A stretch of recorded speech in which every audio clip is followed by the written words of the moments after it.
Hello everyone, সবাই কেমন আছো? আশা করি সবাই খুব ভালো আছো আর আমিও ভালো আছি। চলো তোমাদের সঙ্গে নতুন একটি ব্লগে আবার স্বাগত। এটা হচ্ছে আমার জামা ষষ্ঠীর ভিডিও। এই আর কি, দেখো আমি সেজে গুজে কিন্তু মায়ের বাড়ি চলে এসেছি। আর এই যে আমার মেয়ে খেতে বসে গেছে। আর বড়মশাইয়ের তো আগে খাওয়াই হয়ে গেছিলো, এই যে সাজানো, কারণ বড়মশাইয়ের ভিডিও আমার করা হয়নি। আমার আগে উনি চলে এসেছিলেন শ্বশুরবাড়ি, কারণ শ্বশুরবাড়িটা অনেক দূর না, সেই কারণে।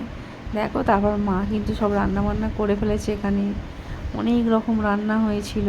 আর মা এখানে মটন রান্না করছে। আর মাকে একটু তুলে নিলাম, মা একটু হাসি দিল, এই আর কি। দেখো আমাদের মটন রান্না শুরু হয়ে গেছে। এখানে সব রান্নার পরে মটনটা শুরু হয়ে গেছে। দেখো তারপরে কিন্তু আমাদের খাওয়া দাওয়ার টাইমও চলে এলো। এই যে 5 রকমের ভাজা, ভাত, মাছের মাথা দিয়ে ডাল, পাবদা মাছের ঝাল, মটন কষা, চাটনি, পাঁপড়, মিষ্টি, দই, আম, এই আর কি। কিন্তু এত গরম পড়েছিল বন্ধুরা, সেই দিনকে ঠিক করে আমি খেয়ে উঠতে পারিনি। তারপর দেখো বড়মশাই কিন্তু স্যান্ডো গেঞ্জি আর হাফ প্যান্ট পরে খেতে বসেছে। আর আমার বোনের বড়, এই যে সবারই একই অবস্থা। দেখো আমরা কিন্তু বাইরে খেতে বসি, আর 2 জামাই বসেছে ঘরের ভিতরে। এই যে আমার মেয়ে অনেক কিছু নিয়ে বসেছে, আমিও নিয়ে বসেছি, কিন্তু খেয়ে উঠিনি কিছুই। আমি তো মটন খাই না, তাও মা জোর করে 1 পিস দিয়েছে যে খেয়ে নাও।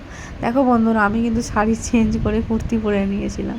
দেখো তারপর খাওয়া দাওয়া করে রেস্ট টেস্ট করে বোনের বর, বোনের ছেলে, আমি, আমার বর, আমার মেয়ে মিলে চলে এলাম আমাদের ওখানে ভাষা 14 নম্বরে একটা বড় মন্দির আছে, স্বামীনারায়ণ মন্দির, সেইখানে। এই মন্দিরটা খুব বিখ্যাত। এখন যে যেখান থেকে অনেক দূর দূর থেকে লোক এখানে দেখতে আসে, কিন্তু আমাদের বাড়ির একদম কাছেই এই মন্দির।